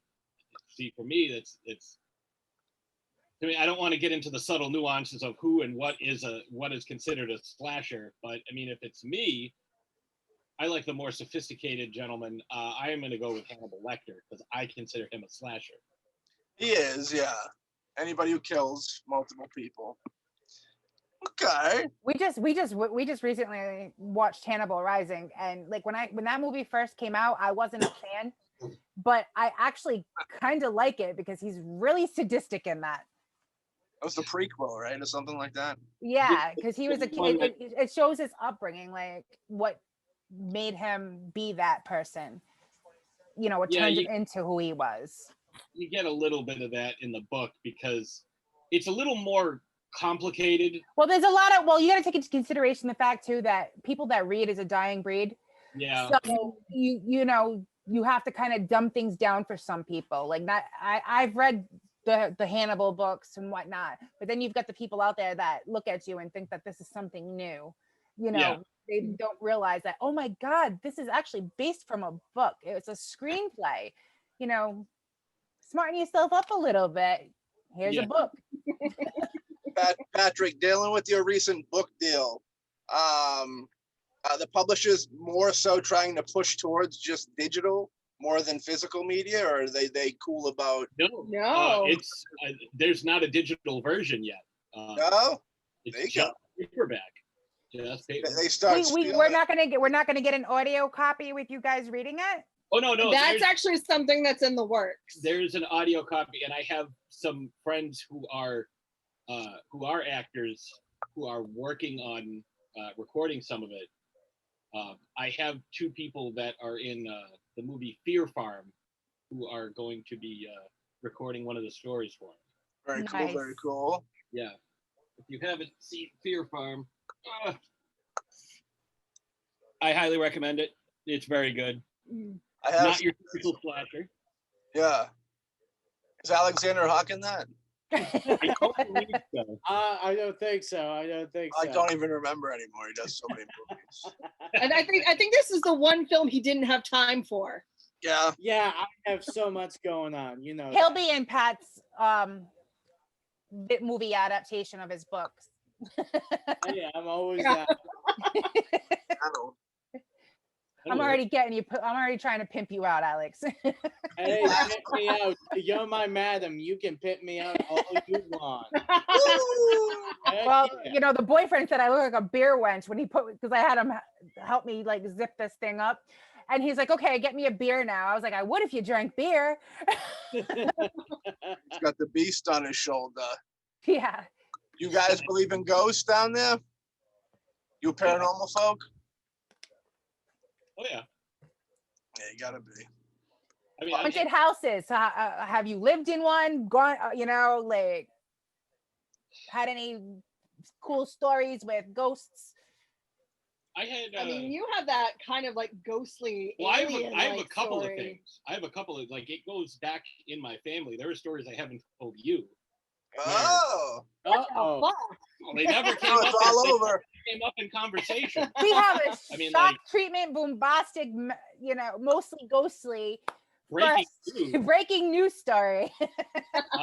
Ghost secrets. So there's stuff that's gone on in my family on my dad's side for quite some time. Sometimes it's little things like my mom had a cat for almost 30 years, and you know, a week after we put her down, I was walking by the bedroom and I saw the cat laying next to my mom.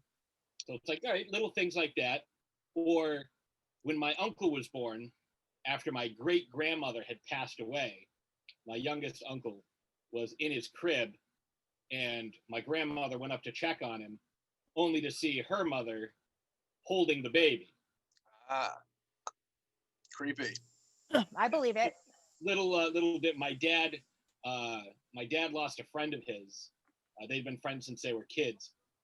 The story was he had a seizure and fell off the bridge over in Shrewsbury, going from Belmont Street across into White City.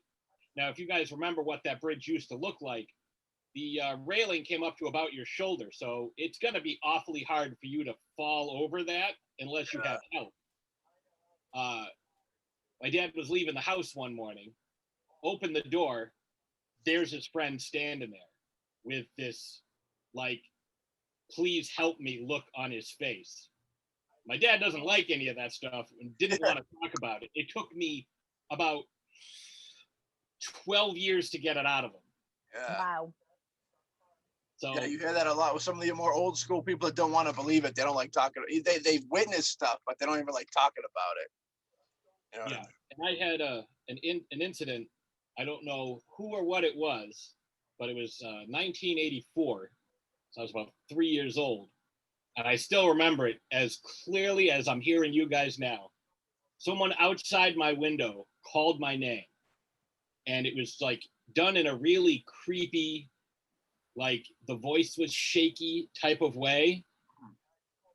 My window was on the second floor.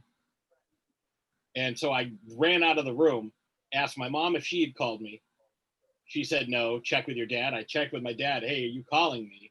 And he said, no. I'm like, well, somebody's calling me and they're outside my window. And they're like, no, you're just imagining it. I'm like, I don't think I am.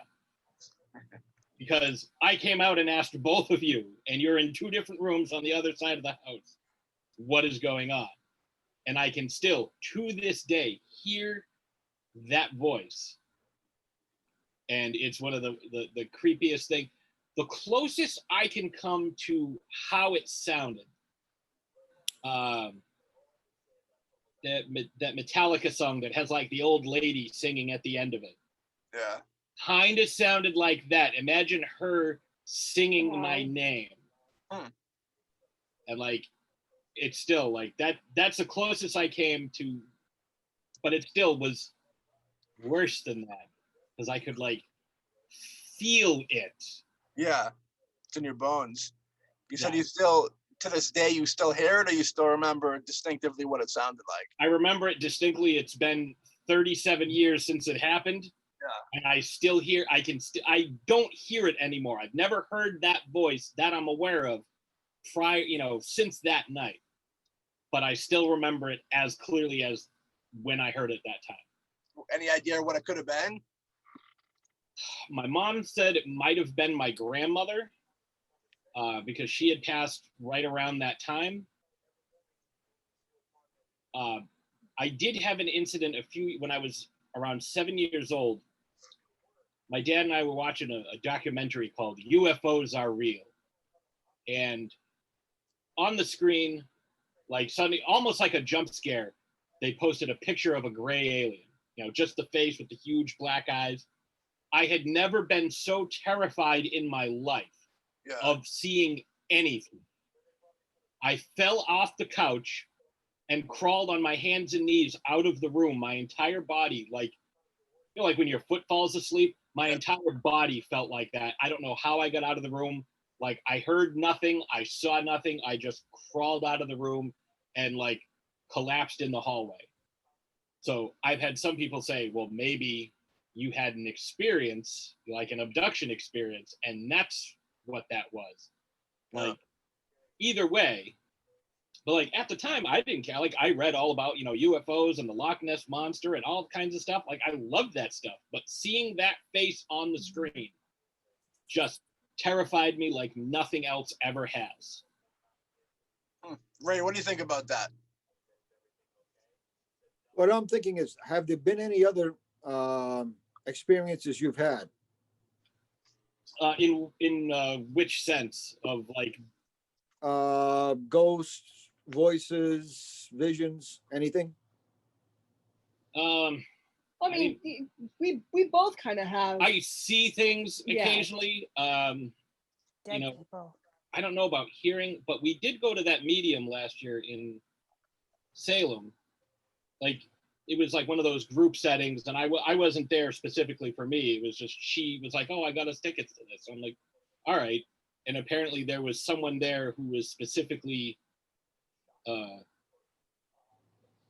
mentioning, but like specifically directing their thoughts towards me, and I don't know who it was. I mean, it may have been my cousin's husband who had committed suicide, but like that's the most recent thing. But weird dreams, I've had deja vu forever, but nothing as concrete as that. I'd say it's in your DNA. You're an empath. You can receive. Your choice is whether you want to ignore it or develop it. You could develop it more, become that medium or become that communicator if you wanted to for yourself or others. But it's somewhere in you. You have that ability, possibly both, because quite often empaths are drawn to each other. There's a comfort there on a level that they're not necessarily conscious of, but there's something there that, and they will amplify each other's ability when they're together. I mean, that's definitely something we have considered over the past 11 years that we've been together. Because I know personally, my wife is an empath, and her abilities ramp up when we're together. She occasionally can pick up things when she's on her own. But when we're together, we can actually share things, and her ability goes up. One reinforces the other. And we believe that's part of, on a spirit level, why we were drawn together. I think that makes sense. I mean, because I'm sure that I've seen your dad a couple of times. Oh, I know I've seen my dad several times. So yeah. It done properly, some good training and some protection. Once you learn that, I actually enjoy it. It's very comforting to be able to communicate, to know that there's more than just this body, and occasionally to help people with a message. But even if I'm not doing that, it just makes life in this world a little easier knowing there's a next one. Yeah, that's always kind of been my train of thought. You know, mine's a little, you know, because I have a very strong science background. It's like, well, if the thing that makes you up, your soul, your essence, is energy, and energy cannot be created or destroyed, you know, it's just the vessel in which you find it. You know, that energy has to go somewhere, has to do something. There are many different planes of existence, and I think that there's a correlation between, you know, interdimensional travel and, you know, the existence of religion. You know, I think it's just different interpretations of the same thing. I agree on the energy thing, and there are many scientists that are coming around to that. They're starting to admit that energy never dies, and consciousness may be energy, and there's a whole tie-in. That is very good. It was an interesting study done in England, where they tested a group of mediums to find out which ones seemed to be successful informally. Then they did a formal study with 5 of them. They wired the brains up. They even put sensors watching the eyes. They did not allow them to talk to the people, as in asking questions, but they could give messages. And they found that I think, was it gamma or beta? There was one set of brain waves activated in the front of the brain that is usually dormant, where the energy in the brainwave activity skyrocketed while they were delivering messages.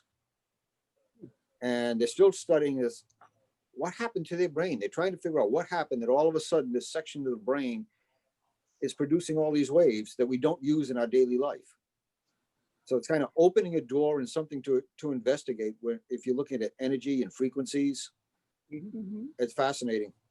Yeah, because we've had situations where, you know, it's one of those like, oh, we finish each other's sentences, but there have been times where the end of the sentence was not like a typical thing, and it wasn't something that we had, like, we were talking about, I don't know, some random section at a sports venue, and I just threw out random numbers, but she said the exact same random numbers from like the row, the section, and the seat in unison, which was like one of the weirdest connections that we've ever had, because it wasn't like, you know, like, oh, section 9, row 13, and like our anniversary of September 13th. It was just 2 completely different things with a letter thrown in, and like the odds of that happening are beyond astronomical. We said it at the same time, which I thought was, you know, to this day, it's still, that was like 3-4 years in.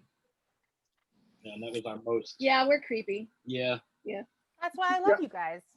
They say everybody has an imprint. They say everybody leaves an imprint on each other, like when you meet somebody and you guys shake hands or whatever, or hug. And it goes back to that thing of like, what you ever just be thinking about somebody, and then you haven't talked to in a while, and the next day you like talk to them on the phone, or they text you, or you see them on Facebook or something. It's kind of like a channeling type situation that you can like do mentally. You know what I mean? Word up. Yeah, I mean, I've had some of those, like even a recent thing. I'm part of this sports group where like, you know, you can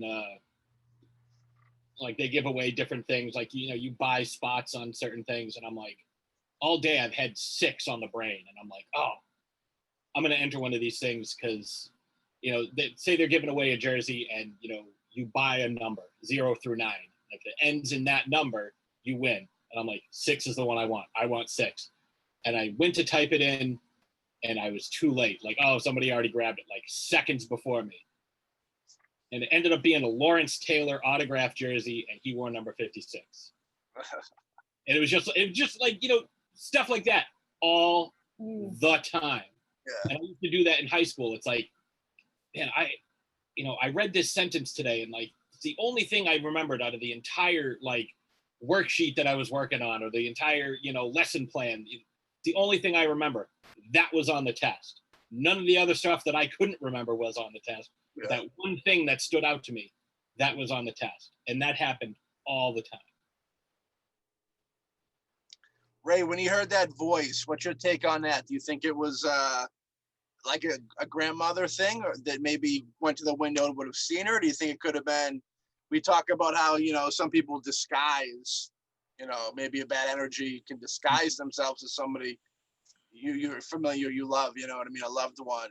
And they get in there, and then you start communicating with them, and you give them more power to grow bigger. What's your take on that, Ray? I think it probably was the grandmother. I believe he mentioned that she had passed recently, and she may have been sad from the passing and leaving her family behind. Of course. And she was reaching out to somebody who was open, and children are much more open than adults. Yeah. So she would have been reaching out and trying to communicate that way. Do you think there's something about the time of passing that gives them the power to be able to make that crossover like around that time, as opposed to, a year or two after it happened? Typically in a lot of cultures, it's about 3 days. Some it's longer. Where before you fully pass on and you release this world. And it's common for a lot of people that within that period of time, when they've lost somebody, a random phone call, a knock on the door, there's no one there, a voice, a smell of someone's perfume or whatever, some things come through while that person is in the transition stage of moving on. And that's a very, very key time for sensitives to be able to pick something up, because they're open, and the one passing along may want to give a message. Yeah. And a sensitive person, they're like a light bulb. They stand out from everybody else in the spirit world, and those in spirit see it, and they reach out to that loved one that's open for it. I would also think that right around that time would be the time that they would have the most power, for lack of a better term, because there are so many different people who are mourning them, and therefore, they're emotionally vulnerable, and they're thinking about them and sending out that energy. Yeah, definitely. Your energy, all those people, their energy goes out, and on the other side, they pick up on that, and that's a time when they can communicate. They can use that energy. I think that makes a lot of sense. I believe it. Ray, what do you got on your shoulder there? A skull? Oh, this is my little friend. That's my little friend. That's my little friend. Only Ray would have a skull as a little friend. What is that, a wolf? That's a wolf skull. He looks like he had a big cocaine problem back in the day with a nose like that. They used to call him the vacuum. Yeah. That's a wolf skull. That's my friend. He was a wolf stand-up comedian. He's whispering into Ray's ear right now, telling him secret stories about Pat. Entirely possible. I mean, I wouldn't. Wolves like me, dogs like me. I mean, everything talks to Ray. So you guys are part of the Dorkening family, part of our gang over there. How'd you guys get linked in with Leo and the Dorkening? Scaricon. Scaricon, yeah. Yeah. That's when we kind of we had, mingled throughout at other conventions. And we won that, and it was, I don't know, it just kind of happened. I think a lot, there's a big crossover that weekend. I think a lot of shows joined up with the Dorkening that weekend. Yeah. Well, they were the ones, doing a lot of the judging and the listening. It was them in Dark Discussions listening to all these shows, and clearly we made an impact, as did many other shows. And it's been working out really well on just kind of like this fronts. Really big, cool podcasting family where everyone gets along for the most part, and we all share each other's stuff. We're on each other's shows. It's just kind of cool, Yeah. No, I support it to the fullest. I'm all about. I'm always telling Leo I want that big G unit. That G unit. So it'd be cool. We'll all wear gold charms and shit. With the Dorkening emblem. Or that Get the, triple stack gotta door. get the brass knuckles. The brass knuckles that just say dork on them. I like Oh, that. that would be great. They should do a dork hat or something, like the greasy hat, like that pink greasy hat from the Greasy Strangler. Yeah. Like a dorkening hat. I'll get a grill made that says the Dorkening on it and like diamond. There you go. I would love to see Leo all thugged out. I'd love to see him all G'd out. I don't know if you can see. I have our sign from Rock and Shock. Ah, yeah. Nice. I like it. Yeah, we did. Me and Hawk did the gathering last year, and I wanted to grab our sign, and I forgot it. I was so disappointed in myself. I was like, That was funny because I have one other one of these. Yeah. And it's one that a friend of ours gave us from Rhode Island Comic Con, and it's Jason Momoa. Oh. Jason Momoa. I think Matt needs that since he's such a huge fan of the guy. Shock Treatment has big beef with Jason Momoa. Yeah, it was just heartbreaking. Like me and Kelly and Caitlin spent we split it 3 ways for the $110 for the professional photo op. Mm-hmm. And like afterwards, we just wanted to go up and shake his hand and whatever. And unless you were gonna spend the $80 for his autograph on top of the $110 we had just spent on the picture, you couldn't go up to the table. Yeah, I mean that's horrible. I mean, I can't understand. Like I just spent $110 on a fucking piece of paper. Can I get your autograph or even a handshake? I mean, the thing is, I think there's a huge problem with a lot of the big name celebrities now that, they don't understand that, they're not where they are without the fans. And I mean, they don't have to do much. All they have to do is just be, social and spend some time and, show some gratitude because, I mean, without the fans, they're, standing there with no one at the table. I mean, it's like, and the attitude that some of these bigger names seem to have just, really, really annoys me. It's like, why are you even at the convention? You're already being paid so much money for the film. Names or it didn't happen. Yeah. These people. Yeah. I mean, scared. Alex just got his scare for the season for Halloween by me having him name names. People you don't like. Who are these top celebrities you don't like? Well, I mean, like I said, I mean, it's. I mean, my big thing is, just be sociable. Don't be assholes. That's my biggest. You look like Matthew McConaughey playing Santa Claus in a movie. Well, I mean, he got thin for Dallas Buyers Club, so now he'll have to learn to put on the weight to be, I never said you were fat. I never said. It's definitely not going to be a Magic Mike moment. That's your own thing. They got Kurt Russell playing Santa Claus. I'm good. Yeah. Yeah, seriously though. I do have a Jason Momoa story though. Oh, gotta hear this. We were at Boston Fan Expo, which that's where we met him. They call it Boston Fan Expo, but like the 2 biggest spots were for like T-Mobile and some other shit I don't even remember. Yeah. 5-hour energy drink. Sponsors. Yeah. And like we were walking around, we're like, oh, let's just see if we can get near a table. I doubt it, but let's see. And we were walking up and we see him walking out, and I was like, not impressed. Not impressed. Like, all these people are like, oh, he's like 6'5" and he's so huge. And I'm like, he's a little taller than me. And I'm seriously. He smells really good though. I mean, because I was standing right next to him with he had his arm around me and arm around Kelly, I think. But he's not like this giant of a man that everyone. It's not like standing next to Robert Mukes, where you can actually be like, "Yeah, hi." Derek Mears. Like, yeah. It's, you know what it reminded me of? another rock and chalk memory from a few years ago. Danny Trejo. That's my Rhode Island Comic-Con memory. Danny Trejo, Emilio Rivera, Joey Fatone, and Michael Rooker. They were all in the same vicinity. So every time he'd see me and my friends walking around, they'd all start like this group cheering thing.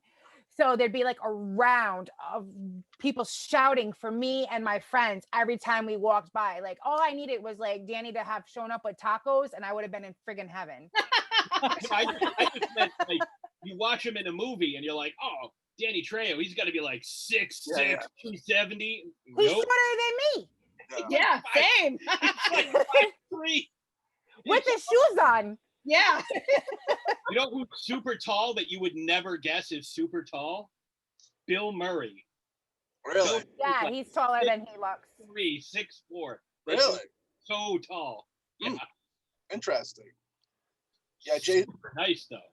And Jason Momoa, I stood in line to meet him, and when I got up front, they wouldn't let me meet him unless I paid $70. So when they said that, I laughed, and then he like gave me the people's eyebrow from the chair.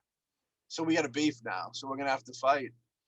I'd love to have a big beef with Jason Momoa. That'd be the best. Celebrity death match. Matthew Fisher versus Jason Momoa. I should go troll him and try and start a beef. Fight him for doing like a charity thing. I would do it. I'll fight him for charity. Yellow wrestling with Matthew Fisher and Jason Momoa. I said a while ago there were several celebrities I would fight for charity. Yeah. Like I would fight Shaq. I would probably get my ass kicked because Shaq's like 7'3", 350. Like he probably he's little. I don't know. You might outquick him. You might, I don't think he's that quick. But if he delivers, if he lands a hit, it could be devastating. I mean, if you saw the Mountain versus the Viper on Game of Thrones, it'd probably be something similar to that. Yes. But I'd still do it for charity. Like buy me a PS5 fund, like that. Would you fight? Would you fight Mike Tyson for charity? Somebody that might really kill you.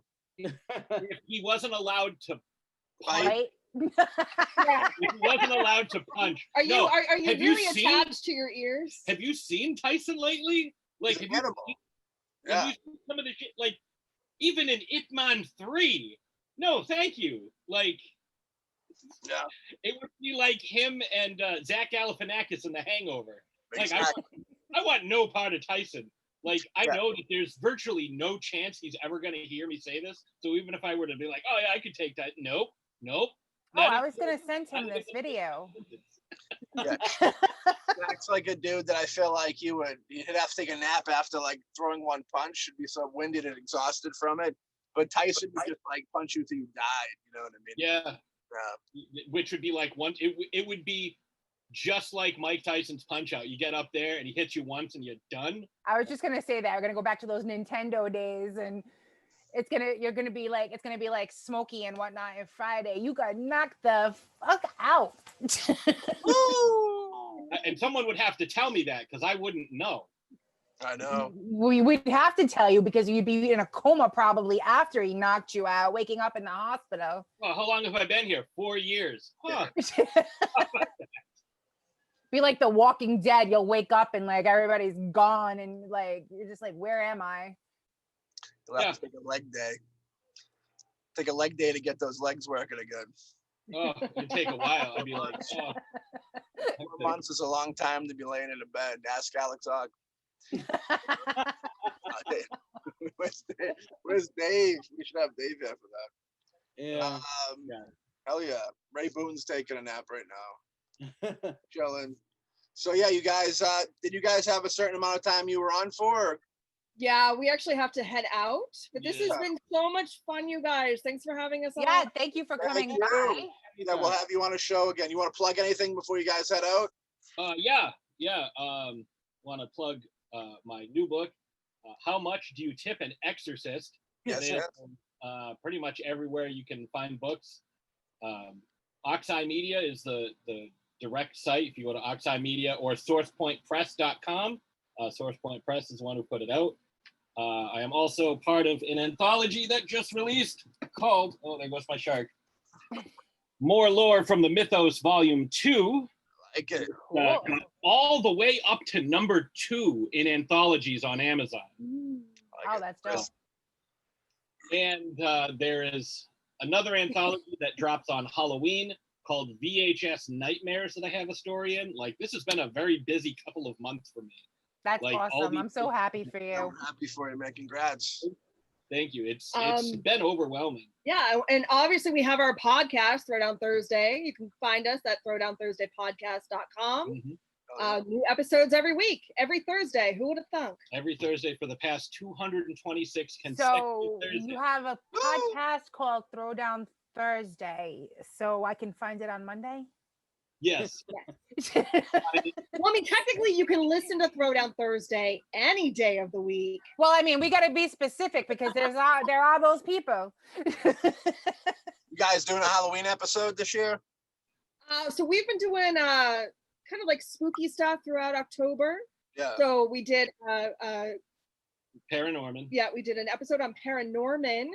We did an episode on Wolfman's Hannibal, and our most recent episode is Wolfman's Got Nards, the documentary with our special guest Andre Gower. That was really cool. He actually turned the tables and started interviewing us, asking us what we thought of the movie, because I watched it forever when I was a kid, to the point that the video store just gave us the tape, and she didn't watch it until we started dating around 10 years ago. So it was an interesting little dynamic. Yeah, I used to watch that movie so much as a kid. My father would, like, I got to the point where my dad banned it. I wasn't allowed to watch it when he was home. I've been there. And then we have another episode next week that's going to kind of round out our October shows. Our spooky season. But I mean, we do spooky stuff all the time, so we. It's Coraline we'll be talking about next week.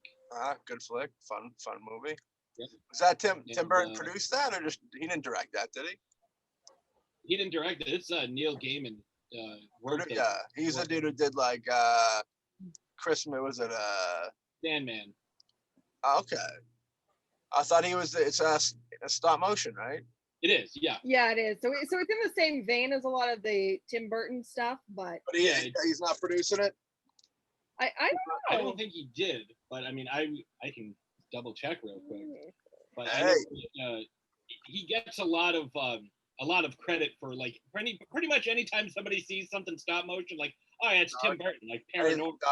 Dark and stop animation is Tim Burton. Yeah. And that was directed by Henry Selick, who also did Nightmare Before Christmas. Tom Selleck's brother?